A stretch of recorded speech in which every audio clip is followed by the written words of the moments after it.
नमस्कार, मेरा नाम अभिषेक है और आप देख रहे हैं मैथ्स की सीरीज को जो मैं बेसिक से एडवांस तक पढ़ा रहा हूँ। चाहे आप किसी भी पेपर की तैयारी कर रहे हो, SSC, railway, GD, CGL, railway का कोई भी एग्जाम हो, आप किसी की भी तैयारी कर रहे हो तो आपके लिए ये सेशन काफी इंपॉर्टेंट है। आइए देखते हैं आज अपने मैथ्स की सीरीज में मैं नंबर सिस्टम से पढ़ाते आ रहा हूँ। मैंने अच्छे अच्छे क्वेश्चंस कराए हैं आपको, आसान क्वेश्चन। आपको कुछ नहीं आता मैथ्स में तो शुरू से देखना चालू कीजिए, आप एग्जाम निकालने में सक्सेसफुल हो जाएंगे, औरों से आगे निकल जाएंगे आप काफी जल्दी।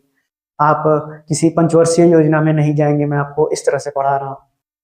तो चलिए आज शुरू करते हैं सिंप्लीफिकेशन के कुछ अच्छे सवाल। आइए देखिए, आपको सबसे पहले जानना होगा कि अगर मैं आपको बोलूं कि A cube minus B cube, अब ये होता कितना है तो आप इसको कैसे निकालेंगे। तो ये होता है आपका A minus B into A square plus A B plus B square होता है ये।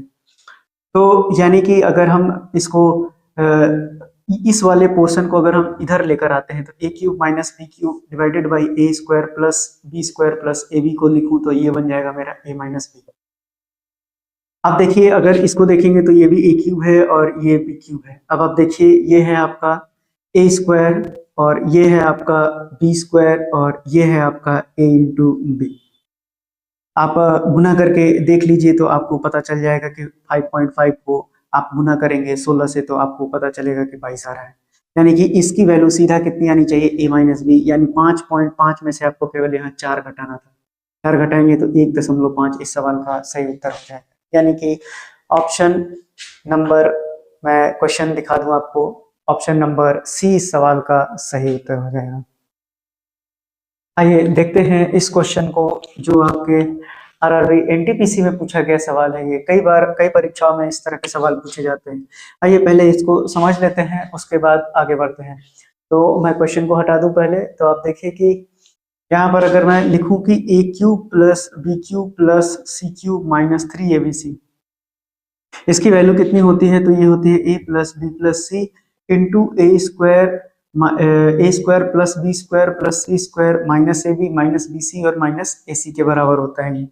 साथ ही साथ आपको ये भी पता होना चाहिए कि अब यहाँ से अगर हम a plus B plus C को निकाल दें तो ये कितना हो जाएगा आपका A cube plus B cube plus C cube minus 3abc, और बटा कितना हो जाएगा A square plus B square plus C square minus A B minus B C और माइनस सी ए हो जाएगा। आप देखिए, तो यानी कि इसको अगर आप देखिए तो ये है ए क्यूब, ये है बी क्यूब, ये है सी क्यूब और ये है माइनस 3abc। तो ये कितना हो गया आपका A square plus B square plus C square, ये है माइनस ए बी, ये है माइनस बी सी और ये है माइनस सी ए। तो यानी कि आपका जवाब कितना हो जाएगा, ए प्लस बी प्लस सी, यानी कि 25 और 15 40 और 20 60 इस सवाल का सही ऑप्शन, सही उत्तर हो जाएगा। यानी अगर हम ऑप्शन के हिसाब से चले तो ऑप्शन नंबर बी इस सवाल का सही उत्तर हो जाएगा। साथ ही आपको एक और कॉन्सेप्ट यहाँ पर पता होना चाहिए, चलिए देख लीजिए उस कॉन्सेप्ट को, कि अगर A cube plus B cube plus C cube 3abc के बराबर हो जाएगा, जिस समय a plus B plus C 0 हो जाएगा। आप यहाँ सब्सटीट्यूट करके देख लीजिए तो ये पोर्शन भी 0 हो जाएगा, तो बचेगा क्या, A cube plus B cube plus C cube, और ये इधर आ जाएगा तो ये बचेगा 3abc। तो इस कॉन्सेप्ट को भी आपको याद रखना है, इस पर भी कई बार हर परीक्षाओं में सवाल पूछा जाता है। बढ़ते हैं अपने अगले सवाल पे। तो मैंने आपको कई बार इस तरह के सवाल करा रखा है, तो अगर आप डेली रेगुलर पढ़ाई कर रहे हैं तो ऐसे सवाल को आप कर लेंगे। देखिए, ये है ए क्यूब और ये है बी क्यूब और ये है 3a स्क्वायर बी, और यहाँ पर दिया हुआ है ये है प्लस आपका 3ab स्क्वायर। आपको बता दें कि जो आपका फॉर्मूला होता है, यानी कि a माइनस बी का होल क्यूब का फॉर्मूला होता है आपका A cube minus B cube minus 3ab into A minus B. जब आप इसको खोल के लिखेंगे तो ये होगा A cube minus B cube minus 3a square B, और ये हो जाएगा 3ab स्क्वायर। तो आप देखिए कि ये किसके बराबर आ रहा है, तो ये इसके बराबर आ रहा है। तो आप 3.7 में से 0.7 को घटा दीजिए, यानी आपके पास 3 आ जाएगा, और 3 का क्यूब होता है आपका 27। यानी कि इस सवाल का सही उत्तर हो जाएगा 27, यानी ऑप्शन नंबर बी। बढ़ते हैं अपने अगले सवाल पे, जो आपसे कहा गया है कि एक्स वाई और जेड मिलके 11 हो रहा है, एक्स वाई वाई जेड और जेड एक्स मिलके 42 हो रहा है, तो X square plus Y square plus Z square निकालिए। देखिए, आपको यहाँ पर ये बात दिमाग में रखना है, जितने भी फॉर्मूले लिखा रहा हूँ आपको दिमाग में याद होना चाहिए। ये हो जाएगा A square plus B square plus Z square और ये होता है 2 into X Y Y Z और ये हो गया जेड एक्स। तो अब आपसे पूछा ही गया है कि आप इसकी वैल्यू बताइए, तो इसकी वैल्यू बताने के लिए इसमें से 2 को घटा देना है आपको, यानी कि आपके दिमाग में अगर ये फॉर्मूला रहेगा तो आपको वहां लिखने की इतनी जरूरत नहीं पड़ेगी। आपको सीधा सीधा ये याद रहना चाहिए कि हाँ, अगर X square plus Y square या फिर यही पूछा है तो इतना में से इसको घटा के 2 से भाग लगाना है। तो ऐसे आपको एग्जाम में दिमाग में याद रखना है, और आपको ये याद रहे तभी रहेगा जब आप ऐसे क्वेश्चंस के बार बार प्रैक्टिस करेंगे। तो मुझसे पूछा गया है, मुझसे यही पूछा गया था, तो यानी कि X square plus Y square plus Z square की वैल्यू आपसे पूछी गई है, तो आप इसको बैठा दीजिए। ये हो जाएगा 121 और ये हो जाएगा 42 दूना के 94। अब इसको घटाइए तो ये आ जाएगा 7 और ये हो जाएगा 9 2 11। 27 इस सवाल का सही उत्तर हो जाएगा, यानी कि सॉरी, इस सवाल का उत्तर हो जाएगा 9 3 12, 7 4 11 और 9 3 9 2 11। तो ये कैसे आ गया, 2 दूना के 4, अच्छा सॉरी ये 84 आ जाएगा। ठीक है, ये 84 आएगा तो ये बन जाएगा 37, यानी इस हिसाब से ऑप्शन नंबर बी इस सवाल का सही उत्तर हो जाएगा। तो आपको एग्जाम में इतना नहीं करना है, आपको ये चीज याद होनी चाहिए, तो आपको सीधे पता रहेगा कि हम इसके स्क्वायर को इसके 2 गुना से माइनस कर देंगे तो इसका रिजल्ट आ जाएगा। आइए देखते हैं ऐसे सवाल को आप कैसे बनाएंगे। देखिए, आपको एक्स बाई वाई रेशियो के फॉर्म में 3/2 दिया हुआ है, तो एक्स को आप 3/2 वाई मान के अगर बनाएंगे तो काफी वक्त लग जाएगा। तो आपको पता है कि अगर वाई स्क्वायर अगर मैं यहाँ से कॉमन ले लेता हूँ और यहाँ से भी वाई स्क्वायर कॉमन ले लूंगा, तो आपको ये दिमाग में होना चाहिए कि ये बचेगा x square by y square plus 1, x square by y square minus 1।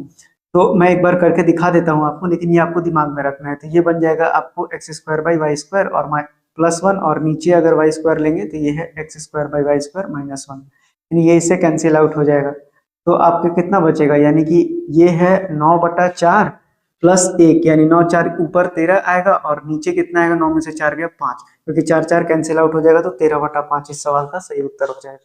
तो आप याद रखेंगे, इस तरह से आपको बनाना है ऐसे क्वेश्चंस को। मैं एक बार एक्सप्लेन कर दूं, फिर से आपको बता दूं कि अब ये एक्स बाई वाई का स्क्वायर है और ये फिर है +1 और ये भी है एक्स बाई वाई का स्क्वायर, ये है -1। अब आप इसको सॉल्व करेंगे तो देखिए एक्स बाई वाई 3/2 है। अब ये 3/2 है, यानी कि 9 बाई कितना है 4 + 1 है और ये 9/4 -1 है। ये 4 से 4 कट जाएगा जब एलसीएम लेंगे, तो ये 9 और 4 13 बचेगा और 9 में से 4 जाएगा तो ये 5 बचेगा, यानी 13/5 इस सवाल का उत्तर हो जाएगा। लेकिन आपको प्रैक्टिस इतना करना है कि आपको सीधे दिमाग में रखना है कि हमारे पास कितना आएगा, इसका स्क्वायर +1, इसका स्क्वायर -1। तो नीचे का आपको देखने की जरूरत नहीं है, यानी इसका स्क्वायर प्लस इसका स्क्वायर डिवाइडेड बाई इतना, इसका स्क्वायर माइनस इसका स्क्वायर करना है, ये 13/5 आ जाएगा। चलिए ऐसे क्वेश्चंस को अब आप कैसे बनाएंगे, तो यहाँ पे भी आपको पता होना चाहिए। देखिए ये क्या है, आपका a + b का होल स्क्वायर है और ये कितना है a - b का होल स्क्वायर है और नीचे ये कितना दिया हुआ है 2ab। तो आपको ये डायरेक्टली फॉर्मूला याद होना चाहिए कि अगर आप a + b का होल स्क्वायर करेंगे और इसके स्क्वायर को करेंगे तो यहाँ पर जो -2ab होगा और यहाँ पर जो +2ab होगा, ये माइनस माइनस प्लस मिलके बन जाएगा 4ab और नीचे कितना है आपका 2ab। अब इन दोनों को सॉल्व कीजिए तो यानी कि आंसर आपको सीधा सीधा याद रखना है कि इसका आंसर 2 हो जाएगा। देखिए पिछले सवाल को देखेंगे और इस सवाल को देखेंगे तो माइन्यूट सा चेंज है। वहां पर देखिए ये था a + b स्क्वायर और ये था a - b का होल स्क्वायर। तो मैंने बताया था कि इसको सॉल्व करेंगे तो आप ये 4ab आता है, नीचे वहां 2ab दिया हुआ था, यहाँ केवल a भी दिया हुआ है, तो यानी कि अब ऐसा आंसर कितना हो जाएगा 4, यानी आपको सॉल्व ही नहीं करना है, सीधा सीधा इस सवाल का उत्तर 4 हो जाएगा। तो देखिए क्वेश्चंस कैसे आपको पूछे जाते हैं कि आप with in fraction of second में सॉल्व कर सकते हैं ऐसे क्वेश्चंस को, बस आपको दिमाग में तरीके पता होने चाहिए। तो बढ़ते हैं हम आगे। चलिए इस क्वेश्चन को देखिए, इस बेहतरीन सवाल को जो ग्रुप डी में पूछा गया है। जब आप एग्जाम में बैठे होंगे ना तो आपका दिमाग उस समय काम करना बंद कर देगा, क्योंकि आपको सब कुछ दिखेगा लेकिन एक चीज नहीं दिखेगा। यहाँ पर आपको बस इस पर गौर करना है। अगर मैं यहाँ पर इंटू 1 है और उसी 1 को अगर मैं 0.98 + 2 0.02 लिख देता हूँ, तो क्या ये इंटू मल्टीप्लाई 1 करेंगे तो वही चीज नहीं है, और 1 को इतना लिख देंगे तो भी तो वो वही उतना ही बात आ जाएगा। यानी ये है कितना, ये है a³ + b³ और ये कितना दिया हुआ है +3ab दिया हुआ है और इंटू ये कितना दिया हुआ है a + b दिया हुआ है। यानी ये दरअसल है कितना, तो ये है आपका a + b का होल क्यूब, ये तो ये दिया हुआ है ना, यानी कि a + b को जोड़ दीजिए, ये 1 आएगा और 1 का क्यूब कितना होता है 1 होता है, और आपको इधर -1 दिया हुआ है तो इसमें से घटा दीजिए तो ये 0 आ जाएगा। यानी इस सवाल का सही उत्तर हो जाएगा 0।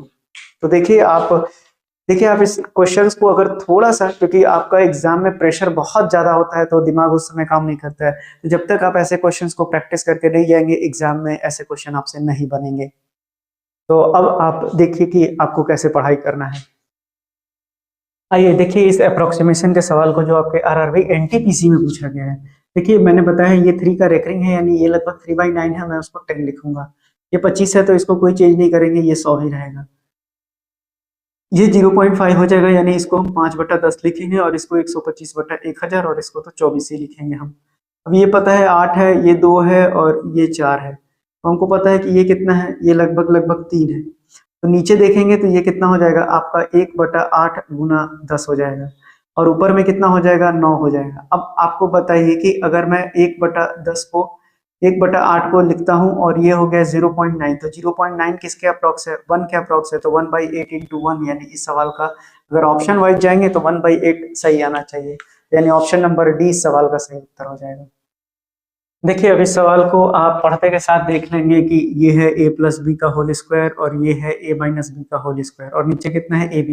मैंने बताया है ऊपर 4ab और नीचे ab, यानी अब तो आपको डायरेक्टली कुछ करना भी नहीं है, इस सवाल का सही उत्तर 4 हो जाएगा। तो देखिए बार बार ऐसे क्वेश्चंस रिपीटेडली पूछे जाते हैं, आप पढ़ते चलिए, आप यकीन मानिए आपका एग्जाम आसानी से निकल जाएगा। आपको मेहनत तो करना पड़ेगा, ऐसे सवालों को बनाना पड़ेगा, तो देखिए बार बार ऐसे सवाल बनाइए।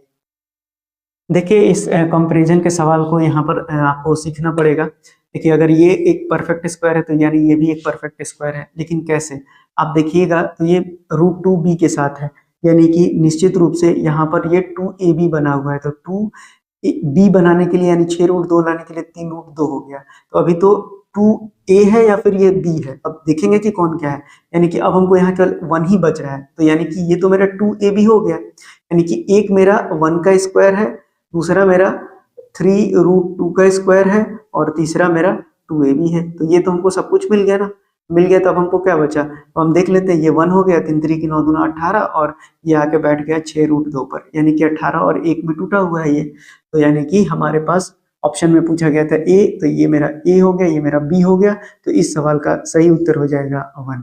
आपको ये समझ में आ गया होगा। तो आज आपने बहुत सारे तरीके सीखे कि एग्जाम्स में क्वेश्चन को जल्दी कैसे बनाया जाए, उनके तरकीब को मैंने आपको समझाया। हर तरकीब को आप अपने कॉपी में नोट कीजिए, नोट करते चलते चलिए, रिवाइज करते चलिए। आने वाले भविष्य में बहुत सारे एग्जाम आपके पेंडिंग हैं, जिसमें कि एनटीपीसी हो गया, आपका एएलपी हो गया, ग्रुप डी हो गया, टेक्नीशियन हो गया, एसएससी के कई एग्जाम्स हो गए। तो आपको आने वाले समय में केवल और केवल पढ़ाई करना है, आप पढ़ते रहिए। मैं आपको सब कुछ पढ़ा रहा हूँ, जितना मैं पढ़ा सकता हूँ वो सब कुछ पढ़ा रहा हूँ, ताकि आप आसानी से एग्जाम को क्रैक कर सकें। अगर आपको कुछ नहीं आता है तो भी पढ़ना चालू कीजिए, अगर बहुत कुछ आता है तो भी रिवाइज करना चालू कीजिए। अगर आप आधे नंबर 1 नंबर से छट रहे हैं तो भी रिवाइज करते रहिए, आप आगे निकल जाएंगे। तो आज के लिए इतना ही, धन्यवाद।